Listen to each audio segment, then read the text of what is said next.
আসসালামু আলাইকুম সুপ্রিয় দর্শক শ্রোতা বন্ধুরা, আপনারা দেখতে পাচ্ছেন ক্যামেরার সামনে নিয়ে এসেছি এক অপরূপা সুন্দরীকে। তার কথাগুলো আপনাদের সামনে তুলে ধরবো, চলুন শুনে আসা যাক এই সুন্দরীর সুন্দর কথাগুলা। আসসালামু আলাইকুম আপু, ওয়ালাইকুম আসসালাম। কেমন আছেন?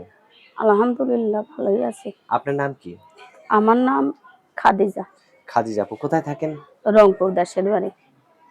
থাকেন কোথায় আপনি? থাকি গাবতলীতে, ঢাকায়। কি করেন? বাসা বাড়ির কাজ করি, মানুষের বাড়ি কাজ বাসা করি। বাড়িতে কাজ করেন? ও, তো বাসা বাড়িতে কাজ করেন কেন? গার্মেন্টসে চাকরি করবেন? গার্মেন্টস এর কাজ করি না ভাই, নতুন আইছি ঢাকায়, গার্মেন্টস টার্মেন্টস চিনি না, জানি না, আচ্ছা, তার জন্য তো করতেও কার সাথে পারি না। থাকেন ঢাকায়? ঢাকায় আমার একটা আপাইলি আইছে, আমাদের দেশের বাড়ির একটা আপায়, তার সঙ্গে আইছি, অতটা চিনি না, 2 মাস ধরে আইছি, চিনা চিনি নাই। তো আপনার স্বামী কি করে? আমার স্বামী তালাক দিয়ে চলে গেছে। আমার কেন স্বামী তালাক দিল কেন? নেশা পানি খায়, অত্যাচার করে, মারধর প্রেম করে করে। বিয়ে করছিলেন? না না না না, দেখাশোনা করে ফ্যামিলিতেই দিছিল, ভালো না। বিয়ার পরে কপালে কষ্ট থাকলে ভাই ওইরকমই। আচ্ছা, তো এখন কি করতে চান আপনি? এখন আমি চাই একটা ভালো মনের মানুষ। আমার একটা 3 বছরের ছেলে আছে, মাদ্রাসায় পড়াবো। আমি 5 ওয়াক্ত নামাজ পড়ি, তারাবি পড়ি, রোজা নামাজ পড়ি।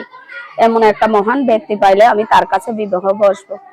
সে যদি আমাকে ভালোভাবে রাখে, তার কাছে আমি বিবাহ বসবো। যদি আবার ভালোবেসে কখনো আবার দূরে চলে যান? না, সেটা করবোই না। এখান থেকে কষ্ট পাওয়া মানুষ সুখ পাইলে যে কষ্টটা বুঝে, সুখ আচ্ছা পাইলে কেন চলে যাইবো? আচ্ছা, তো আপনার ফোন নাম্বার কি মুখস্থ আছে? না ভাই, আমার ফোন আমার নাম্বারটা। হাতে যে মোবাইলটা দিচ্ছেন এইটারই সিমের নাম্বারটা বলে দিব? হ হ।